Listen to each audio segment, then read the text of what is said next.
Sairam, everyone. So last week, I think what the topic which was got a lot of attention was Swami talking about the different roles which we play on the stage of this world, and how we should look out for the director of the play at all times. We should keep an eye and ear out for the director of the play who is behind the screen of Maya.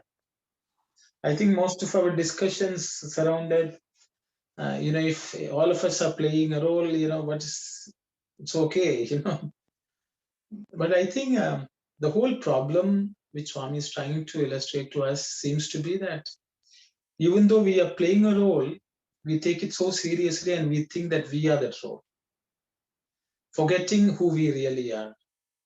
That's the point which Swami is saying. The reality is, I think a few participants shared this.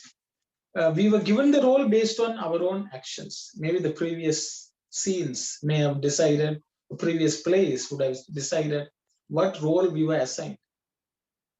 But the whole purpose of Swami talking to us is to make us realize, yes, you are having a role, but you are not the role. That role is not you.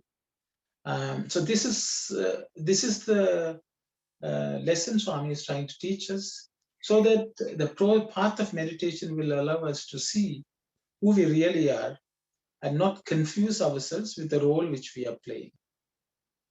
If whatever the role, if we get to that stage of realizing who we are and then play the role, we will not be affected so much by what's happening to the role on the stage. We will, even if something happens on the stage, we would react accordingly as the director decides, but we will not get confused with the role and think that we are the role. I think that's what we were discussing. I will pause here. If anyone has something to share, we will discuss further, or otherwise we will move outside.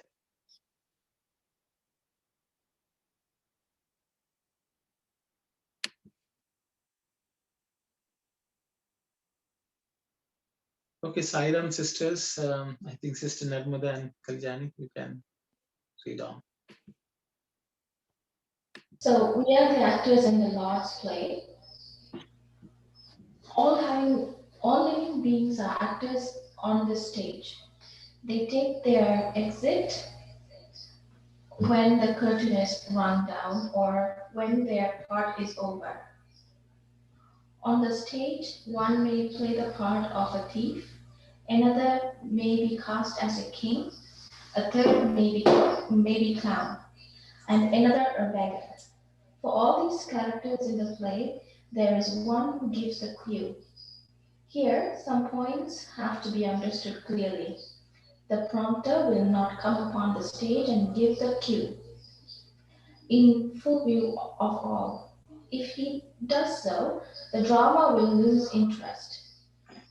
Therefore, standing behind the screen at the back of the stage, he gives the cue to all the actors, regardless of their role, be it dialogue, speech, or a song, just when each is in most need of help. In the same way, the Lord is behind the screen on the stage of creation, Prakriti, giving the cue to all the actors for their various parts. So each actor must be conscious of his presence behind the screen of illusion, Maya. Each must be anxious to catch the faintest suggestion he might give, keeping a corner of the eye always on him and having the ear pitched to catch his voice. Instead of this, If a person forgets the plot and the story, that is to say, the work for which one has come and his duties that a person thereto, neglects to watch the presence behind the screen and simply stands down on the stage, the audience will laugh at their folly and charge the person with spoiling the show. I think we read this last. Okay, thank you very much, sister. So this was what we had read and discussed. I think the last couple of lines sort of again caught my attention. Swami says it'll be a spoiling of the show. I think this drama which God plays, I think generally it is a spoiled show, because I think all of us seem to be forgetting our roles sometimes. Anyway, with those thoughts, if anyone has something to say, please share your thoughts. Else we will move on. Saira.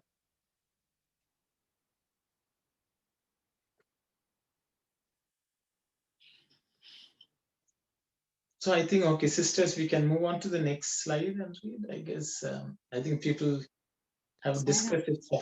Saira. Just the slide before this, there is one sentence says, he gives the cue to all the actors, regardless of their role. What is this trying to say here, please? Because of the cue is given based on the role they are going to take, right? Yes, I think so, sir, but I will open it up for discussion. Thank you. Thank you.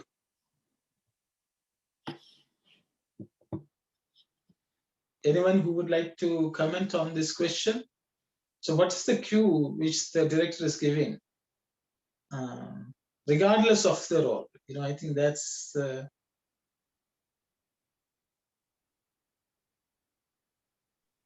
So I guess just to clarify, Auntie Aruna, is the question that if he gives the clue regardless of the role, is he giving the cue to the thieves and the all the bad people in the world as well? Is that what the question is?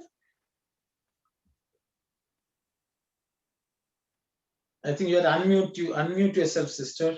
Oh. Sister Aruna, you have to unmute and speak. Cannot hear me?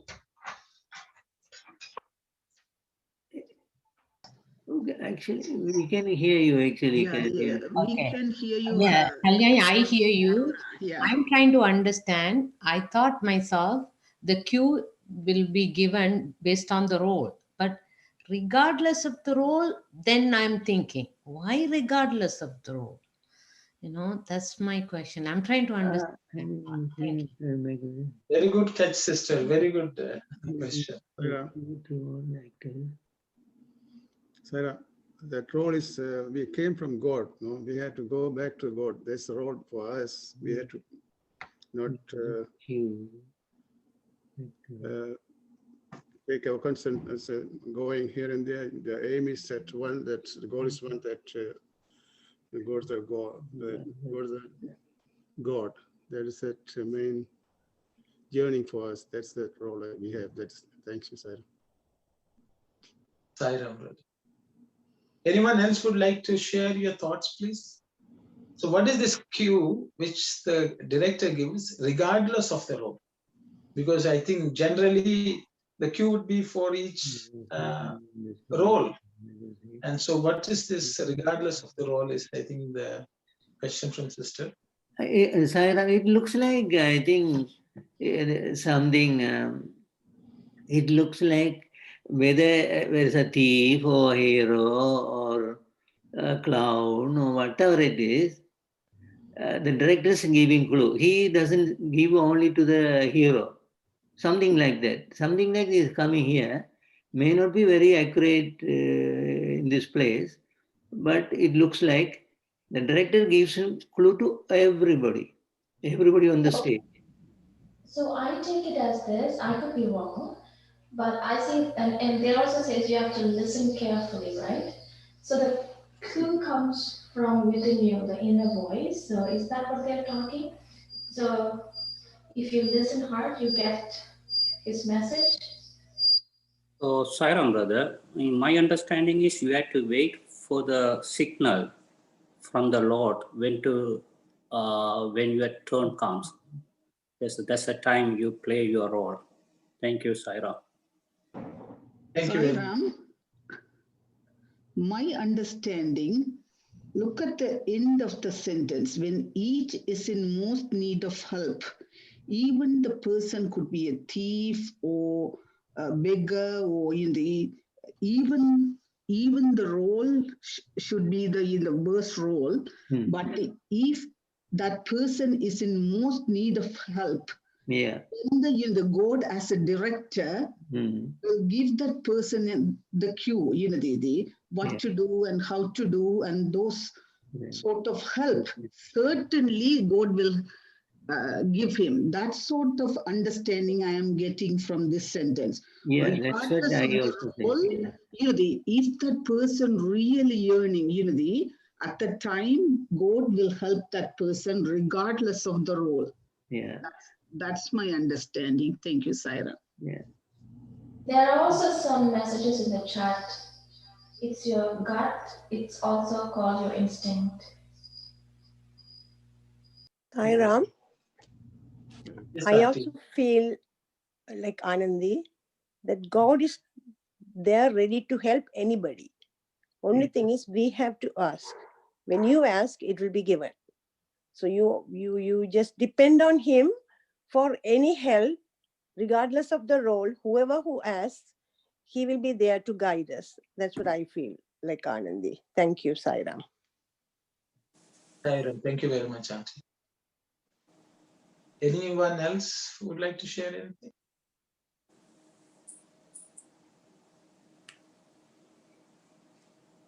Okay, thanks everyone. I think it was wonderful sharing.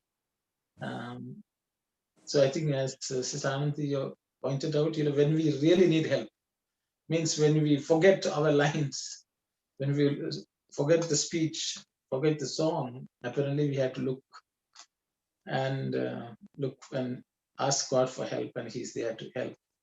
And He is not worried which role we are playing. He will step in and help. Right. That's a very nice explanation. Thanks, Sister Ananthi. I hope, Sister Aruna, you're okay. Thank you, everyone. Thanks. Yes, it's clear. Thanks. We will move on then, Sairam. Sairam. Yes, Maybe brother. I should mention something at this point, like how God helps us in a way when we are in difficulties. I have when I was very, very young at the age, and we had a drama at the opening theatre in Sri Lanka, Jaffna, and I was playing a role of Sundaramurthy Nayanar. And that's the last stage of that play, that the Pitta Presudi, that's Thevaram. My throat was so the voice wouldn't come out of my throat at the time. Some or other, the Pitta Presudi, the Thevaram, automatically the background, they started playing that I was just moving my lips only. That's the God plays at that stage. Otherwise, I would have disappointed all the audience at the time. But this happened when I was 14 years old. Imagine how God comes in to help us at the time of need. That's beauty of this. That's the beauty of the Lord. Thank you, Saira. Thank you. Very good. Thank you very much, brother. Very good. Sairam, so brother, in this particular sentence, we are learning that whatever the role we play, even, but we have to look for something else beyond that. That's a we say as a God voice or God guidance, like that. That's what I think with the example of Brother Arul also. I think that's the understanding from that sentence for me. Thank you, Sairam. Thank you, Sairam, sister. Okay, sisters, we can go to the next slide. For these reasons, every actor who has to play the role of a person on the world stage must first learn the lines well and then remembering the Lord behind the screen, await his orders. The attention must be on both the lines one learned for the role and the stage manager's directions. Meditation alone gives one this concentration and this awareness. So thank you very much, sister. So as we can see, Swami sort of built the stage, and explaining to us what exactly is the purpose of meditation. Because that is training ourselves to listen to the cue. As Swami says, is the meditation which gives us that concentration and awareness. And of course, there are two things which Swami wants us to know. One is to remember the lines well, and we should be able to speak those lines and act as according to the script. Second one is to also look. Those are my thoughts. Anyone would like to share your thoughts, please? Swami is waiting for us all the time that until we are calling, then we have the yearning or calling from us. Swami will come and help you anytime, every time. Thank you, Saira. Okay, thank you very much, brother.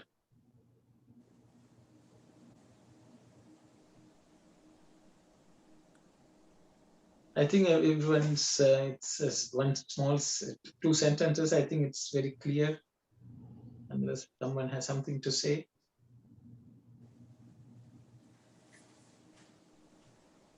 Okay, sisters, I think we can move if it's okay with others.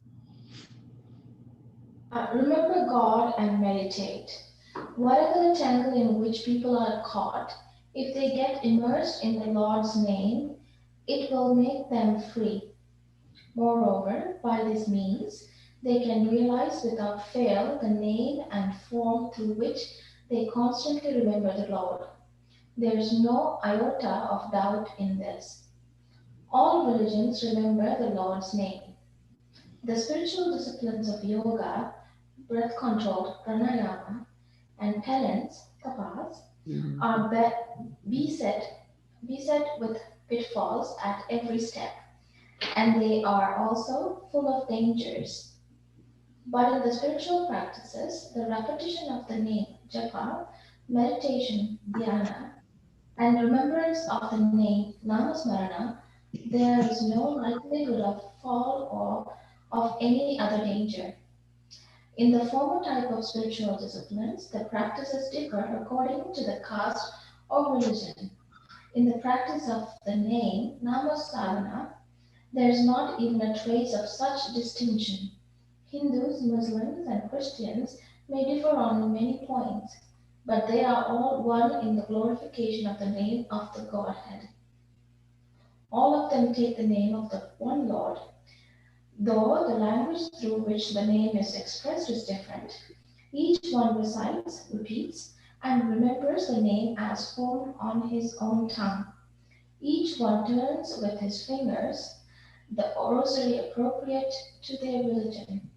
But for everyone, there is nothing so fruitful, so universal, or so holy among spiritual disciplines as these: repetition of the divine name, meditation, and remembrance of the Lord's name. Thank you very much, sister. I think Swami has, I think it's pretty clear, very clearly Swami has stated, so there's nothing for me to add here. I will just open it up for discussion. Anyone can share your thoughts, any impressions you receive from these paragraphs.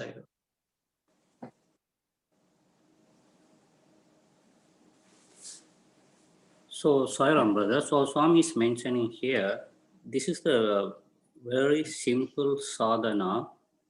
You can achieve the goal by saying Swami as the name of the God. The people say the name of the God is powerful than the form. So, doesn't matter any kind of varnas or any kind of people, even the person doesn't know read the book, he can just say the name. Even Ratnakara, he doesn't know how to say the name properly, Rama. Still he achieved. Even the Pravaladan, just that Namasvarana. So this is the easiest one to to meditate, and you can control the mind too. And this is a good sadhana. Thank you, Saira. Saira, thank you very much, brother. Anyone else would like to share your thoughts? Sairam, we studied those things before also. The same thing Swami is mentioning here. And with Namasmarana and, Pranayama, Tabas and others, Nama Sadhana comes under our practice we do all the time in Sai Centers and the thing. I think this is help us to pray God and surrender ourselves, and we can practice until we surrender to God and go to God like that. Sairam. Thank you very much, sister. Just a quick question about japa. Has Swami ever said what is kind of the best phrase or word or name that to say, like if you are meditating on Swami himself? Because you mentioned how for that Akhanda Bhajan many years ago, he said to say Sai Hare, Baba Hare. Has he said, oh, it's like you should say Om Shri Sai Ram, or has he said anything like that? So maybe I will just go first, sister, and I will open it for us. Swami has never told anyone what name they should pick, what form they should pick. He has always said you should pick one name and one form, which is the most pleasing to yourself, each individual. Thank you very much, brother. So that's all Swami has said. Swami has never prescribed a particular name or form to anyone. Sorry. Others, brothers with us, you were saying something.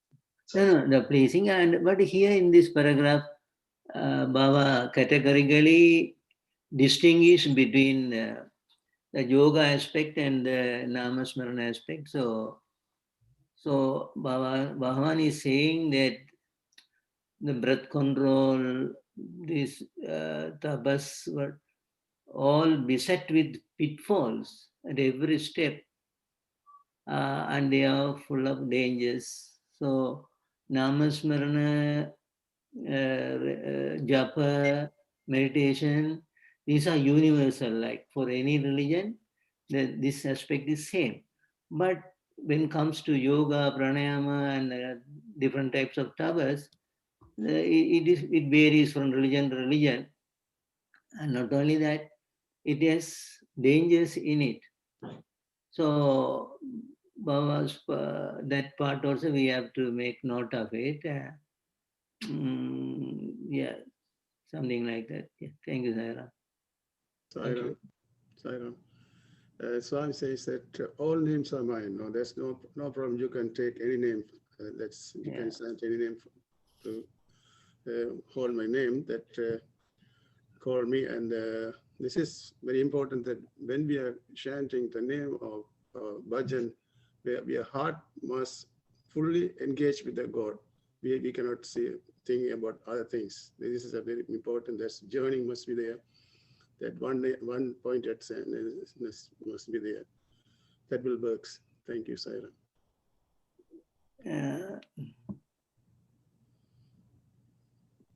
Thank you very much, brother. Sai Ram. Yes, son. I have a question. There is no likelihood of a fall or of any other danger. Suppose the vasana comes in between. Will God take care of it or burns it? Sai Ram, thank you for the question. I will open it up for others to comment. So Andy says, okay, the sadhana itself could not be bring pitfall, but our vasanas could bring pitfalls. Will God intervene? Is the question Auntie is asking. So anyone would like to share your thoughts? Saira, the sadhana will destroy all the vasanas. Swami says namasmarana is best way to destroy the vasanas. No? That can help, Saira. So Sairam, brother, if you have faith and devotion, you don't need to think about vasana. You have the determination. Thank you, Sai Ram. Sai Ram.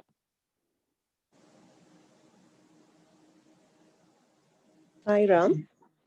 Yes, Auntie.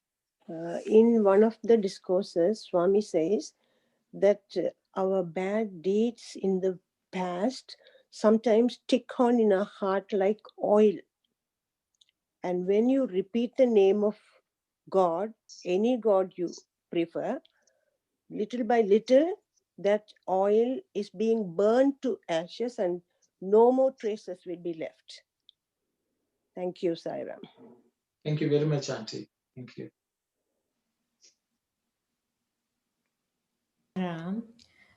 Brother, I like the first sentence. It says the penance and pranayama are the best. Beset. No. Beset. Yes, beset. Yeah. With the pitfall of danger, full of danger. Yeah. That's mean we have to be careful on those things. Am I right? Yeah. Yes. Yeah. So we have to learn properly. Otherwise, we are not supposed to try. Not best, beset. Yeah. I know. I'm sorry. Beset. Yeah. Yes. But yeah, correct. Go ahead. Yeah. But it has a full of danger. Yeah. Okay. So that's mean you have to really learn properly and do it. Yeah. Otherwise, you're not supposed to try. But the other ones is slightly okay. But anyways, it's mentioned there's danger again. Likely to fall or any other danger. No likelihood, sister. No likelihood of a fall. Yes, correct. So you won't. There's no chance for you to slip and fall. So other two, the other two are there is a likelihood to fall in danger. Yes. So it's better to practice the other two. Yes. Okay. Thanks.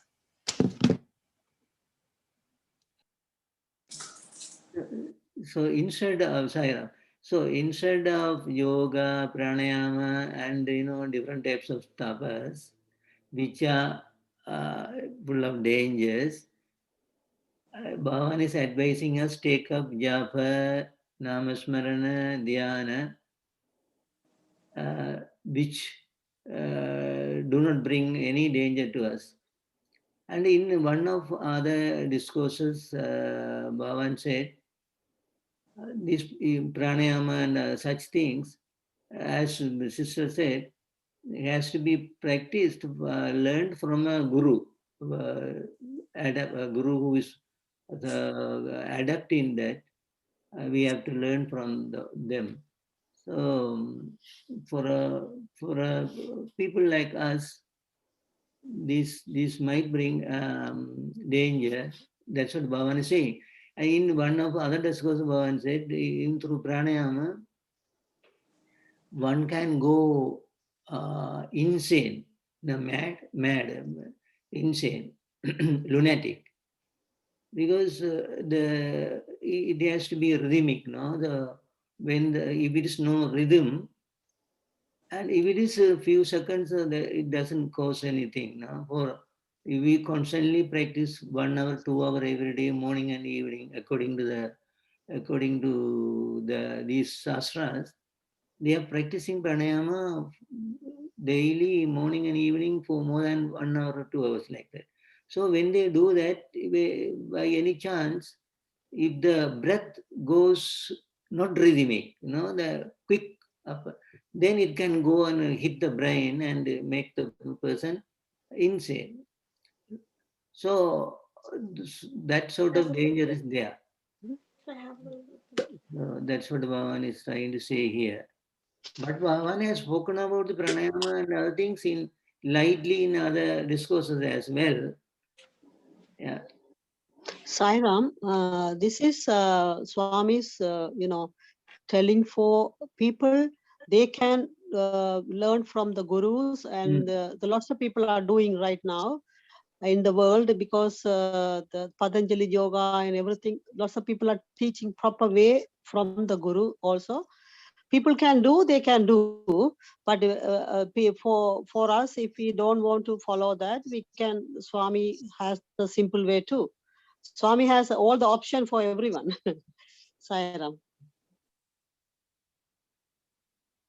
If I may add something here, like we are discussing in a different aspects, I think, of these particular sentences, but Swami is giving this in the former type of spiritual disciplines. The practices differ according to the caste or religion. He didn't mention about the other things though. Why we are discussing on that, taking into a different angle. I didn't understand that part though. Sairam.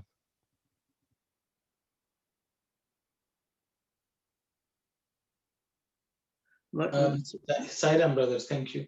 Anyone who would like to share your thoughts about this, please? I am not clear what Brother Arul's concern is. Can Arul repeat what is here?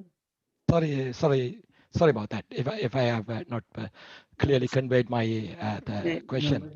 So Swami, we are on the yoga, breath control, and the penance. We are discussing those aspects compared to the namasmarana, japa, and dhyana. But in that two differences, on the first part, Swami is only talking about because of the caste or religion, those yoga, pranayama, tapas may differ. Isn't that right? Yeah. From religion to religion. So Hindus might have one type of pranayama, and Muslim might have a different type of pranayama, for example. Okay. Thank you. But repetition of name, namasmarana, and meditation, any religion is same. Oh, correct. Thank you, sir. Thank you. Yeah.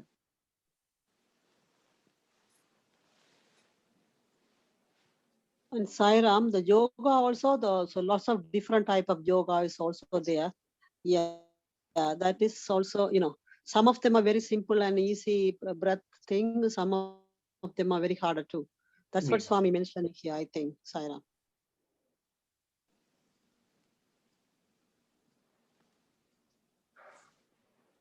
So, okay, I think this we have sort of exhausted thoughts on this. So we can move on, sisters.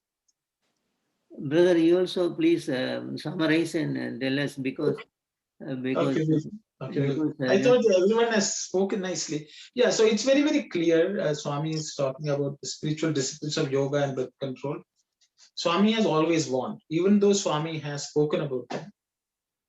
Swami has always warned people when they take it up, because what Swami has always said is, in the Ashtanga Yoga, where all this fall, the steps called yama and niyama have to be first mastered before you proceed to anything. And Swami says, in this today's world, most of the yoga practitioners, I don't want to single out anyone, most of them do not give any importance to yama and niyama. That's true. You cannot jump straight away to the third. So if anyone who has taken any course on yoga, if you ask them what are yamas, are you practicing them? What is niyama, are you practicing them? They may not even know the names. Yeah. So because of that, what happens is, it is something like Swami says, if you are going to work with electricity, you need to take all the precautions possible before, otherwise you will get electrocuted. So it's not that Swami has told the people not to follow, but he says most people, including the gurus who charge fees and are conducting classes, do not give importance to yama and niyama. They will say you can do anything, you can live any lifestyle, you come and you learn, whatever you want will happen. That kind of marketing is there. Yeah. But that is okay, maybe in worldly wise people benefit in some way or other. But if we are very strict, serious about spiritual path, Swami says you don't even need anything in the Ashtanga Yoga. If you practice yama and niyama, you will reach God. That's what he has said. So he said, what is more important, people not paying attention. They want some quick results. And that is why he says they can be full of dangers. But in the case of these namasmarana, japam, he says nothing can go wrong. You can never, fall down. as Swami has clearly said. So he says most majority of the people, irrespective of the caste creed, this is the most suitable sadhana. And that is why Swami has given so much importance to bhajan. Of course, bhajan itself can cause some concerns, but most of the devotees who attend bhajan, they benefit. That's what my understanding. So those are my thoughts. I think so. Swami just puts it into perspective from what I can see. That is my view. Sairam, brother, I totally agreed on your point. It's a very, very good information. Yeah, the lots of people are doing by yoga. You know, they don't teach the what Swami here saying, but for the exercise purpose also people are doing nowadays. Sairam. Yes, sister. Yeah. Sairam. Sairam, isn't Dhyana part of yoga? Like, isn't it one of the Ashtanga yoga? I think Dhyana is a common technique, sister. So it's a tool. It's also part of the Ashtanga yoga. It's also part of the Bhakti yoga also. It is part of Karma yoga also. So I think in one other place, Swami has said, you need meditation and concentration to do anything in this world. So Dhyana, from that sense, I think it's a universal tool which is used in all margas which they use. But Swami is just warning about the very intense type of prayers which people do, which sometimes may not help. That's my understanding, but I will open it up for others to share their thoughts of the side. Actually, it's a very good question, no? First question, because yoga is a good word coming everywhere, karma yoga, bhakti yoga, jnana yoga, and everything. So actually, maybe Baba is specifically worried about the pranayama aspect, because pranayama creates a lot of issue. You know, when through pranayama people can levitate. I think they can lift themselves. They can fly in the sky. You know, so much of various kinds of pranayama is there. It's called levitation. You would have heard. You know, many people are in the Chinese do that. You know, they just go in the sky with the Padmasana state. They rise up because it can rise up also. So that is where so many intricacies are in that pranayama aspect. And tapas, when they Bhagawan is tapas, so many ways of the tapas aspect. So you know the self-mortification. You know the self-mortification. So not eating, so many things. So those are very extreme ways which brings danger to the person. So that is what here Baba is saying. Okay, we can be limit ourselves to this aspect only. Thank you, Saira. Sairam, I would like to say, as Brother Aruno said, the meditation is common to all margas. Though it's part of the Ashtanga Yoga, it's common to all the margas. So, but pranayama and other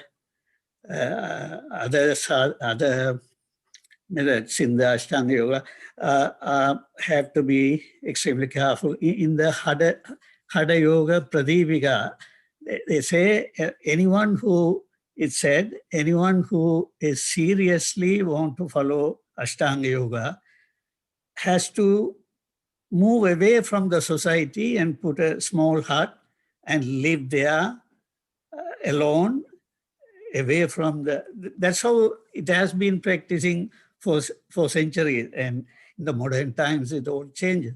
So that warning is there, and Swami Vivekananda also has warned about the dangers of doing pranayama without proper guidance and all that. But as Brother Aruno said, meditation is common to all the margas, so we need not think it's part of it. So that's a difference between pranayama and other meditation, that we have to be clear about that. Sairam. Thank you very much. So in that case, Swami hasn't encouraged at all this birth control, the pranayama and penance? And is there anything, I'm just trying to understand only. Yeah. So sister, so I think, in my school days, Swami encouraged students doing yogasanas. As Sister Ambika said, there are physical benefits for doing asanas. So he encouraged students to learn and practice asanas.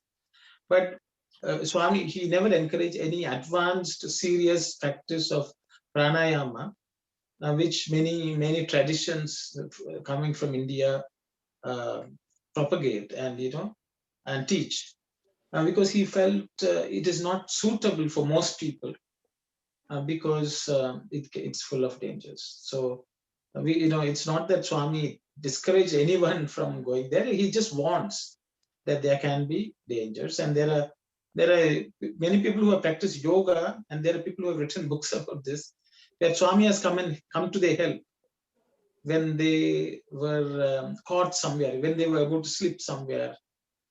Swami has come and helped. Also, there are people saying, but generally Swami wants most people to tread with caution into such paths. That's all. I hope I answered that question. Thank you.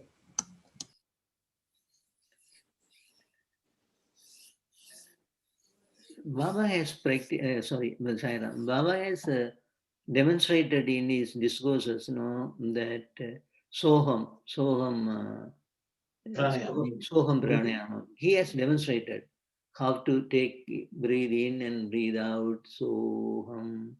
Baba, in the YouTube, you can see that. So those in the Omkaran 21 times, all these are some sort of pranayama, as pranayama effect. These are the pranayama effect in our body. So that would be sufficient for people like us, living, as brother said nicely, that yama niyama, if they are not following yama niyama, then we are going to say eating non-veg food, So that is yama niyama is coming there. So yama niyama is saying don't kill anybody. So this is what the thing is. Yeah. Thank you, Zara. So, Sairam brother, and Swami said also in Kali Yuga, that Namaswarana is the tool we can get the liberation. That's the best tool. And other yugas, you have to do the tabas and pranayama, yoga. In nowadays, even if you activate the kundalini, you need a guru. And otherwise, you don't know how to control that one too. And how many people have achieved that goal, kundalini activation. So people can say, nowadays, more everything like a commercialized. That's the reason maybe Baba told us, for the Kali Yuga, the best sadhana is a Namasarana. Thank you, Sairam. Thank you very much. Sairam, one more clarification before we move on. Maybe it's a very little clarification. The difference between the tapa and the dhyana, in my understanding, it could be wrong or it could be incorrect. Maybe tapas is maybe very long-term, the meditation, or very very strong, or the very because always when I remember taba, I always remember the Archunan taba, or some sort of very strong, the determination, or the that's the one. It comes under the category of tapa, and the meditation dhyana, whatever we are doing daily, the half an hour or the 45 minutes. So when we call in the japam, tapam, and the namasmaranam, maybe the English terminology sometimes differs. The penance also, I understood up until now, tapa means meditation or dhyana. But now here the Swami differentiated, maybe not necessarily from the words, maybe the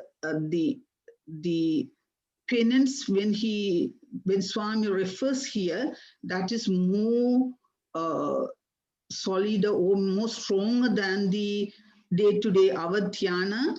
maybe that's why Swami says that is very dangerous, and if we don't take any precautions, it may pull us to the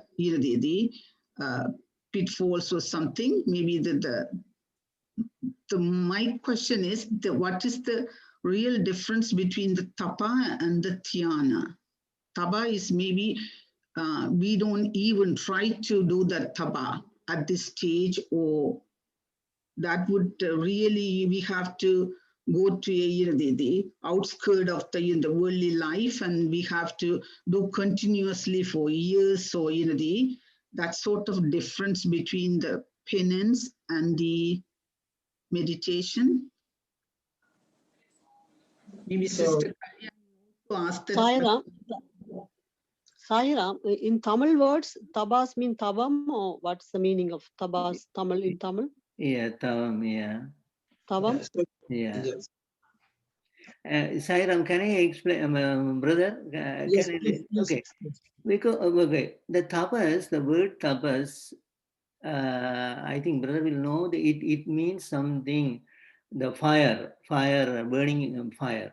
So actually the real, if you look at the dictionary, the penance means, or tapas means austerity. Austerity in the sense, you would have heard self-mortification. That is, you don't eat, you don't drink, you torture your body. So here the extreme tapas means you don't give any attention to the body. No sleep, no food, no water. So that is what here the strong tapas means. They don't do anything for the body. So people do pranayama along with this severe austerity, sacrificing everything. That could be very dangerous. That is what the Bhagawan is mentioning here, tapas. But in the regular way, in the regular sense, tapas is a good term for us to, it could be welcome. The word could be welcomed. Here in this context, he is saying extreme tapas, extreme self-mortification. You are not taking care of the body at all. That's what the difference between tapas. Meditation, of course, is different. Meditation, you are contemplating on the Lord. That's the thing. Thank you, Sarah. Yeah, I understand right now, because the penance, you have to sacrifice the body, and also both body, mind, and the soul. But meditation here, we don't sacrifice anything about the body or the mind. It would be controlled, and the body we wouldn't do much about in our meditation. Now I understand really the difference. Thank you so much, brother. Yeah. Yeah. Thank you. Thank you very much, brother. So I think we can, Sister Kalyani. Crave the Lord's name rather than the form. The Lord and his name are both one, but the sweetness of the name is seldom found in the form. When the name of the flower rose is remembered, its fragrance, tender petals, and deep color spring to memory. Its thorn and the trouble one has undergone to get the flower are all forgotten. Instead, if its origin and previous story are considered, and if the plant, leaves, and the branches are taken into account, the flower, the most important, most beautiful, and most attractive part, is likely to be forgotten, and only the plant is discussed. See this from another angle. As soon as the name mango is mentioned, one is reminded of an incomparable sweetness. Instead, if an actual mango is held in the hand, the doubt first rises in the mind whether it is sweet or sour. Then one is engaged in distinguishing the skin fiber, juice, nut, rind, seed, etc. When the name alone is repeated, these things do not come to mind. Only the sweetness is brought to memory. Such is the difference between the Lord and the Lord's name. The pure essence of sweetness is in the name. In the case of the form, there is the chance of dread mixed with respect. Sometimes, even attributes causing fear show themselves. Thank you very much, sister. I think there's nothing for me to speak here. I will open it up for others to comment. As you can see Swami is giving much more importance to the name than the form. And he's going into the details of why the name is much more beneficial. Sai Ram. Others can share your thoughts, please. Brother, it's something I'm asking little too much, but I just wanted to ask you. Now they have added the Sri to Swami's name, name of the organization, Sri Sathya Sai Baba International Organization of a center name. So now Sri has been added. That is added to the organization to give the strength. Can you cover a little bit of for everybody's information? That's Sri, please. Why they have added back to the organization name, and that also is something is give the strength here, right? Thanks, Sairam. Sairam, sister. I will ask anyone else has something to say first. Thank you. First, we will talk about the name and form. I think whatever Swami said, then maybe I will comment. Sairam.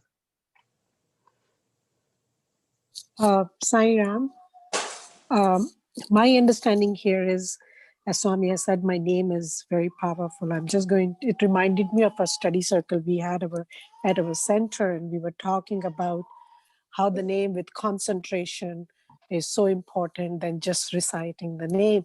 And my understanding, and I'm trying to relate to it, and even the name, you don't concentrate, the name is so powerful, it doesn't allow any unwanted thoughts comes to your mind, because what I'm practicing is any unwanted thought comes to my mind. And I've found that even when I'm cooking, I'm doing Monday things, but the minute I take his name, I know though nothing is coming to my mind, nothing, it's just the name. So I found that, you know what, even I'm not concentrating, doing my chores and just taking his name, no thought comes apart from just his name. So I find it very powerful.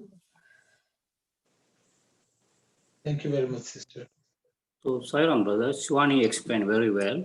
Because of the name, even the Swami says Nirkun Sarkun. So, Sarkun we are worshipping with the form, but Swami saying the end you have to move to Nirkun. Nirkun means formless.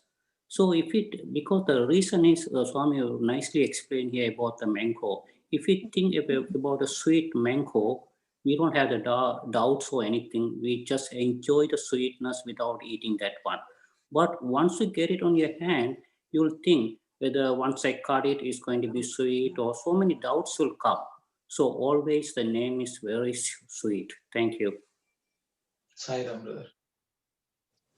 Sairam, Swami simply says before the paragraph, we can call any names and any God's thing. And here also Swami mentioned about the essence of saying the name, and that is easy we can practice. Sairam. Sairam, I wonder if someone can, I guess, clarify what Swami means in the last sentence, that there's a chance of dread mixed with respect in the case of the form. Thank you. Anyone would like to share any thoughts on that, please?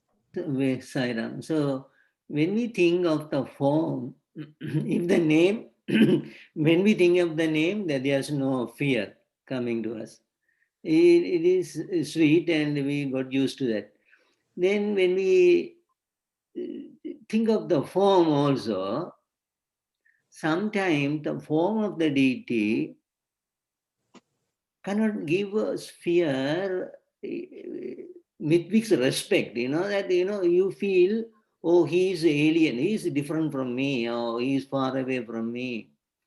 So, oh, he has those, the 4 hands and 4 instruments. And you start to, due to the respect and yet some fear mixing in that when you take the form also within that. So, the Bhagavan's form is no problem, but Bhagavan generally saying, so for the deity's form cannot be sometimes give you a fear, respectful fear. So that is what the Bhagavan is saying. The name is more than enough for you to be happy, sweet, and everything. So Bhagavan is trying to say here, sometime I don't want to say here, someday, when the form, when you contemplate the form, you might get some other ways looking at that. One day somebody said that even in dreams sometimes, Bhagavan, one day I think appeared me some weirdly in the form itself. So the form, the name is much, much better than the form. That's what Bhagavan is saying. And the form itself is enough. It will be friendly and sweet, something like that. This is what my understanding. Thank you, Saira. Thank you very much, brother. Anyone has something to say? It's just a question. When you're saying the form, I'm also a bit confused with that line. Could that means the fear, like the last bit, that even attributes causing fear show themselves? Could that be, let's say, the form of Krishna, the baby Krishna, or Bala Krishna, and then when he shows his Vishwarupam, it's very different from their baby or sweetness, right? Is that what they're referring to? Because I can't really fathom fear with God in that sense. I don't know. It's difficult for me, so I'm just trying to understand. Okay, thank you very much, sister. It's a best ideal form is, Kali. Many people have seen Kali picture, no? With the tongue put out, and so those were described. They have their own meaning actually. In Sri Ramakrishna, Lord Kali, and those temples, the Sakta temples are like that. But so the attributes of the deity might cause fear. So instead of thinking of Kali's form, if you love the name Kali, so it is better. I get that Narmada question correctly, but I'm just adding what I said earlier. Yes, so basically she was telling that, she was asking whether it's something like Arjuna, when he saw the Vishwarupa form of Krishna, he felt he was terror-stricken. Yeah, Then actually. he said, I want your normal form back. Yeah. So is it something related to that? Yes. Yeah, that could be an example too. Now. So in Sai Baba's form, everybody will be pleasant to see. So the name and his form will be soothing. But there could be deities that, as I said before, could be deities, and it might bring fear also, some sort of respecting. Oh, I shouldn't do that. She will kill me. Something like that. So name is always sweet. That's what Bhagavan is trying to say here. Sairam, I experienced this in one of the big puja. It happened to our house. Then my dad was see the Kali with lots of faces and things. Then he fainted and screamed and like a throw like that. And then that puja person said he invited to the Kali to start the puja. It was a special puja. Some people may see the thing. I had that experience. Brother Sivadas, you are saying some people got very fear and things like that. That's the thing, yeah. Yeah, so Swami is telling there's a chance. Okay, it's sometimes people can be afraid. So that's what he's saying. It's not, I think, you're making it a universal thing, but he basically is just to drive home the point that the name is always closer. Even if Swami were to show up here, we will all be a bit, we won't be as relaxed as now. We will just get all excited and things like that. It's possible. So when you see somebody in person, it can be some respect. That some distance is also there. That's the thing. I think that's what Swami is referring to. Sairam, Arun, Mani Yes, aunty. yes. Nama and Rupa, the Lord's name and his form are both one. Nama, Rupa. There is no difference at all. When you remember a form, you immediately, when you remember a name, you will automatically, the form also comes to our mind. But still, Swami insists that Namasmarana is the best one, because often Swami used to sing this song. Most of you know that Bhadrachal Ramdas Kirtanam, O Rama Ni Nama Memi Ruchira Yanto Ruchira, and often he would sing this line, Rama Nama Me Chalu, Rama Chintane Chalu. He used to go on saying that, just then take the name of Rama and contemplate about it, about the name. So Namasmarana is given the highest importance in, especially in Kali Yuga, to cross the ocean of our birth and death. Swami is just reintroducing to us, asking us to remember always Namasmarana is the best thing. Sairam. Yeah, very good. Thank you. Thank you. I just want to share something which I always think, and I think it's related to what we are discussing. Many times I ask myself that, am I ready to receive Bhagawan? My house is clean, or my heart is clean. If he's coming, am I ready? Am I ready? And when I think, if he comes, what will happen? Believe me, I don't think so. I can physically see him. I will definitely have a heart attack. Because we are saying that, I don't think so. I mean, though I practice that, I want to welcome him whenever he wants to come, so at least it's ready. But when I literally imagine it, I don't think so. I just, it's just how I'm going to see him. So just to share, sometimes, as brother you said, will we be able to see Bhagawan in his physical form? We will be startled. I don't know what state of mind we will be in. Thank you very much. Brother, I would like to add something here. When you say the name, you can imagine so many things.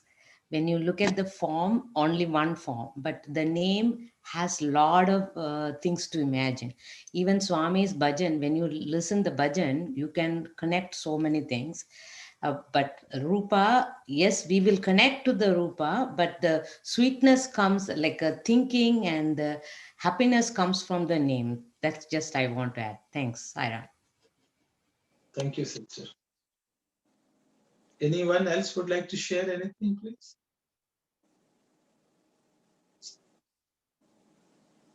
So I will just briefly touch, I think sister brought the topic of the organization and adding back of the Sri. See that the reason I think they added back to Sri was because that was the original name Swami had granted.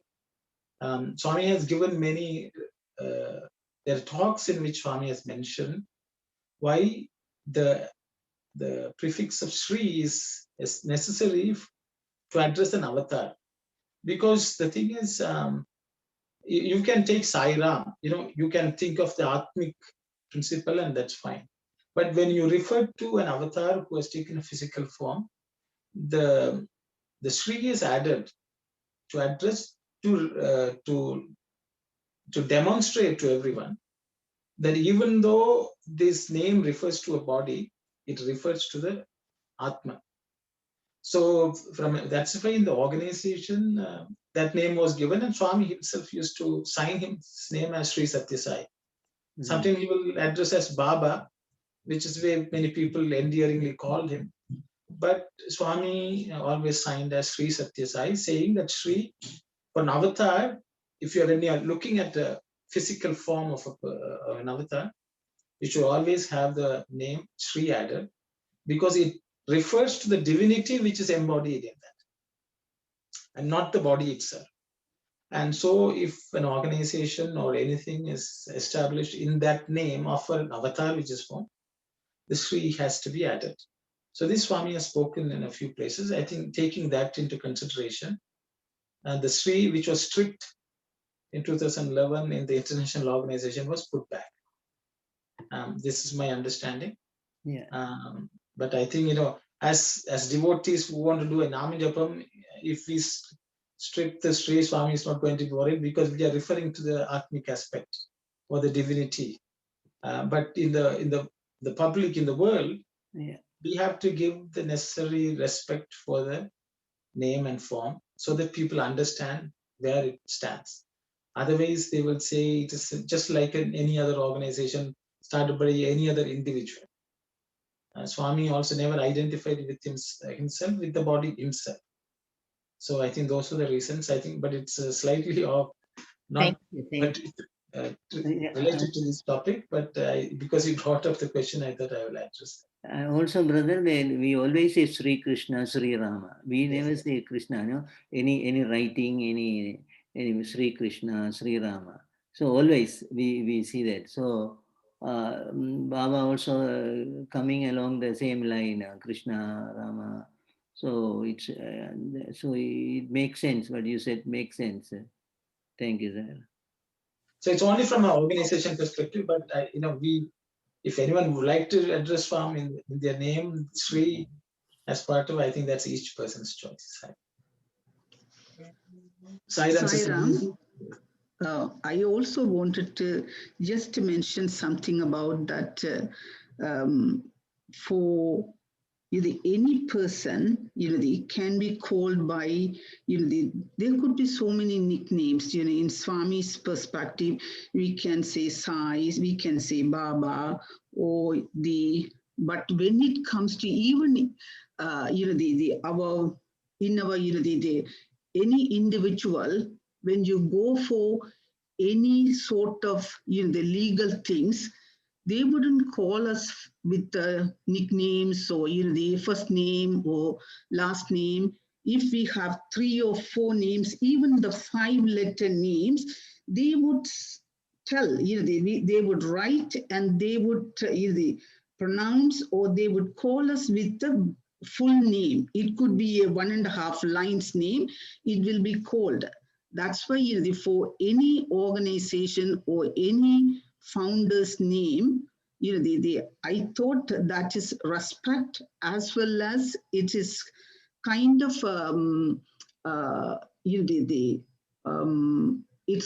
it's kind of proper way of putting the full name and whatever the name that founder was chosen to call himself, Swami.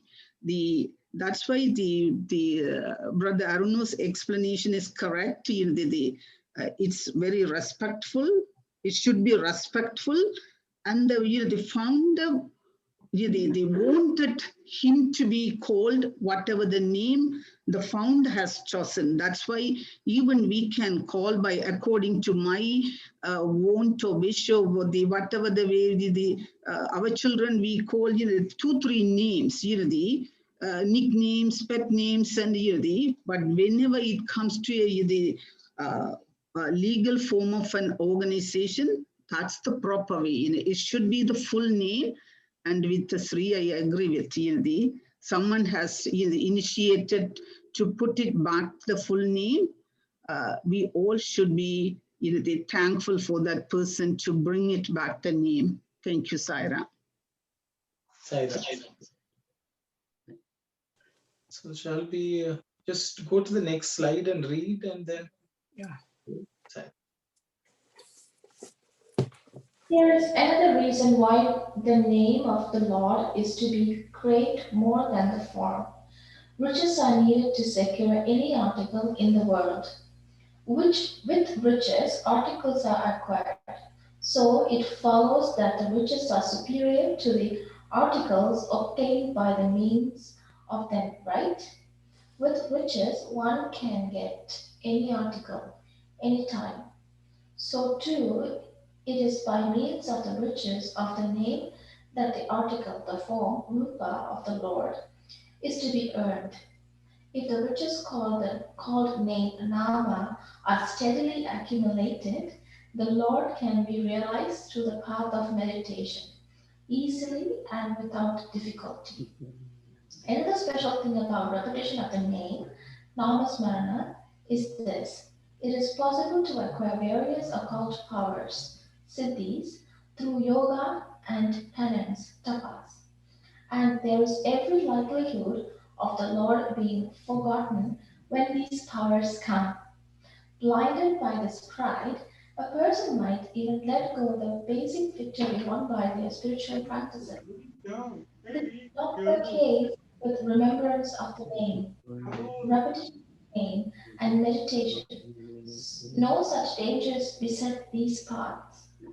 These three paths make love, prema, grow in people more and more. Through love, peace, shanti is achieved. Once peace of mind is achieved, all other conditions are automatically attained. Through yoga and penance, extraordinary power through remembrance of the name, repetition of the name, and meditation, extraordinary love, this is the difference between the two. Thank you very much, sister. So Swami is further explaining to us that extraordinary love is more valuable than extraordinary power. And so we need to seek what is really of real worth. And then he says that's the well by which we can even obtain God. That's a currency. That's the money which we collect by repeating the name. And so that's what Swami has said. I will open it up for anyone to share your thoughts, please. Saira, the last three paragraphs we have read, and my understanding is Bhagawan repetitively, loudly saying, just take my name. Life is so simple. And you will get rid of all the bad qualities and everything. And I'm just thinking it's such a simple way. And, you know, he in the Kali Yuga, it's so simple. I mean, 3 paragraphs is just, I'm so kind of overwhelmed. I would say he's just asking, just take my name. It's so simple. Thank you. Thank you, sister. I like it. Thank you. Anyone else would like to share your thoughts, please?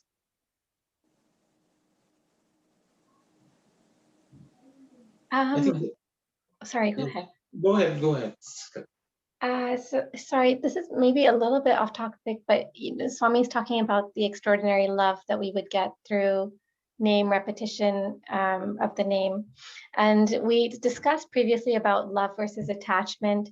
And I just wanted to ask this question because I think we came up with this, or I think somebody said how true love, like God's love, is then if we really have true love, then we would experience that in equal measure for all things. So does that mean any special love that we have for our child or a spouse, all that is just attachment? Like, would this be a valid experiment? Like if we just go out and if we look at our child and we say we love them this much, and then we go out on the street and see a random person and see how much love wells up in our heart, and if it's only this much, does that mean like the rest of it is all just attachment? Okay, very good question. I think I will again open it up. Anyway, discuss. So I will ask others to share their thoughts.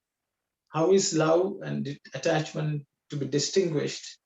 Is whatever we feel in the world, is it not love and is it only attachment? And how can we cultivate? Yes. Sairam, the very good question Kalyani asked. We always don't do the same way we love our children, and we, even though we are studying study circle and saying the equanimity and the samadhi nila and everything, but we never do. But we have to come to that thing to love all, serve all like that. We have to love other children too, like the same way we love our children. Sairam. So Sairam, I'm sorry, go ahead. Brother Tasan, you go ahead and then I will go. Thank you. You go first. Thank you. whatever sister also said is correct.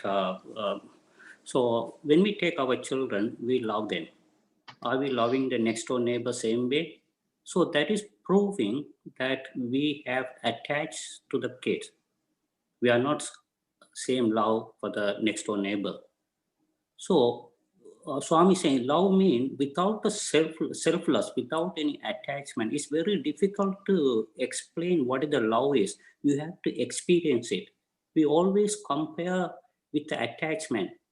How most of the people are experiencing that kind of love through the meditation. Namaswarna. Namaswarna has the power. With the God grace, it will burn your attachment and you will do the duty to the kids, whatever you're supposed to do. And you love them. And this love, we are talking about our attachment love. This is above the attachment, without the selfless, without any expectation. Suppose if you see Baba front of us, we cry, tears will come out. We don't know why. That kind of love we have to build up. It's very difficult to explain that kind of love without any expectation. It has to come from your heart. That is my understanding, Brother Sairam. Thank you very much, brother. Thank you. Anyone else would like to share your thoughts, please? The Sairam, I also wanted to tell this same thing for Sister the Kalyani's question. The between the your child's whatever the love you've shown to your child and whatever the love you've shown to the maybe the child in the street, the difference between those two, it's called as affection. The way back, when we write the letter to our parents, we will say the nowadays our children write, when we write with love, amma or appa. Those days they would say affectionate father or the affectionate child. That is even in our own language, Tamil language, it's beautifully said. Bandham, the affection means the pacham or bandham. So that's not the true love. If it's a true love, Brother Dasan beautifully explained that that should be selfless. Why we give so much love to our children? Because we expect in later our life they would give us something back or they would look after us. With those hope, we give them extra love, beyond and above the child in the street, we give it to them because we expect something from them. Or even whatever I don't get it, we will get it through them, whatever, I don't get this, the profession, so I will get my desire through that child. Or maybe whatever the wealth I didn't earn, in my life, I will get through that child. So that sort of expectation, we show them extra love, to our children. That's really a pandam or patti. So that's my the little explanation on this one. Thank you, Sairam. Thank you very much, sister. Sairam, Sister Kalyan, it's a beautiful, beautiful, beautiful question. And my interpretation or, justification to that is definitely, I would say, either it's attachment or jealousy. For example, many times it happens like in a family, kids are of same age and my brother's daughter is of same age as my daughter. And when they tell, oh, my daughter has 97% and my daughter might have got 60% or 70%. And I watch how I'm feeling that time. Am I feeling the same way if my Rashi would have got the same? Or am I, how I am feeling? And if I don't feel good, either I am jealous or I'm attached to my daughters because I believe that she should have the same way and the other child got it. So I would say, yeah, either it's attachment or there is no, we have not reached to the level where our tears will, of the happiness or, the sadness, we feel the same way as my child will in that situation. So, yeah. Thank you very much, sir. Sairam. One time that Swami was telling that for the students are saying that we love you, Swami, we love you, Swami. Then Swami said, no, you are not loving me, you are like me. Why I am saying that? If you are loving me, you must learn my teaching and understanding and put into practice. Then only I believe that you are loving me. Because if you are loving me only, you can understand me and you can learn from me. Thank you, Sairam. Sairam, thank you. Sairam, when we wear Sairam in the Sai centers, are we loving the same way the brothers and sisters like that? Are we appreciating the thing? We don't do that. We only say Sairam, shake us saying Sairam. That's what I believe in Sai centers, Sairam. Sairam, sister. Sairam, when we are doing something, we cannot expecting nothing, that we are doing our duty properly, then Swami will look after everything. Thank you, Sairam.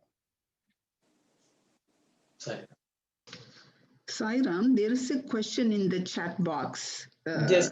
Yeah, someone asked a question. You can read and answer, sister. I think the question is bhajan namasmarana?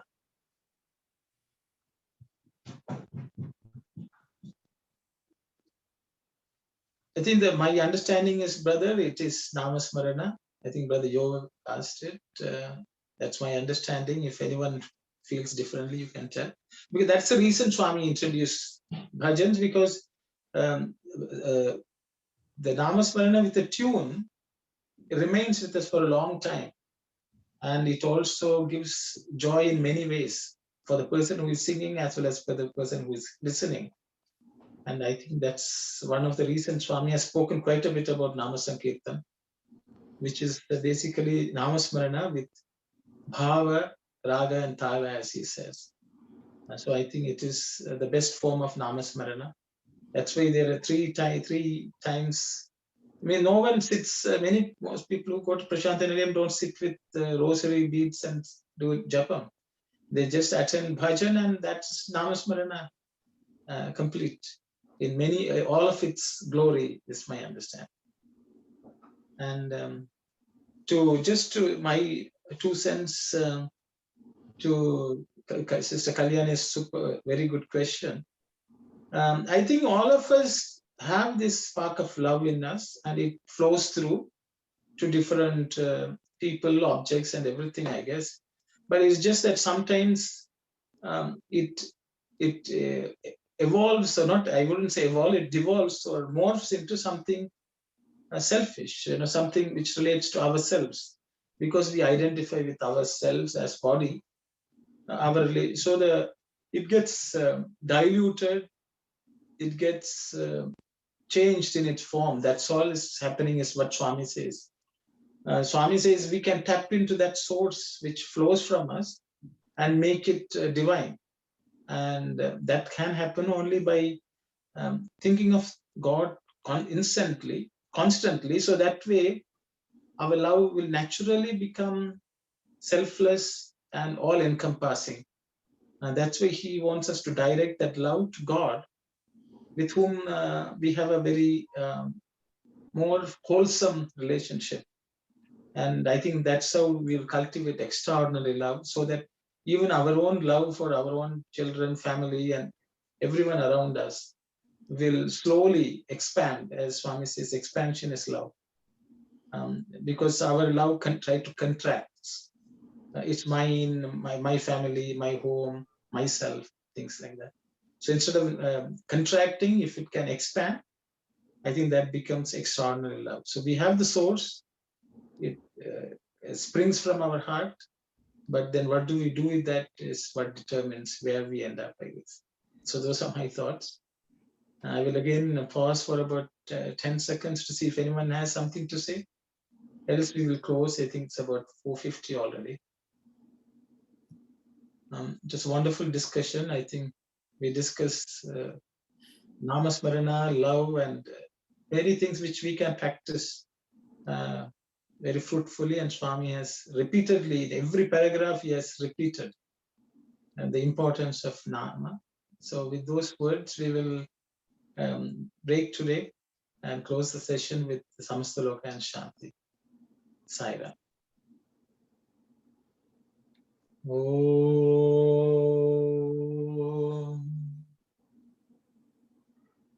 Samastaloka Sukhino Bhavantu. Samastaloka Sukhino Bhavantu. Samastaloka Sukhino Bhavantu. Om Shanti, Shanti, Shanti. Sai Ram, everyone. Sai Ram. Sai Ram. Sai Ram.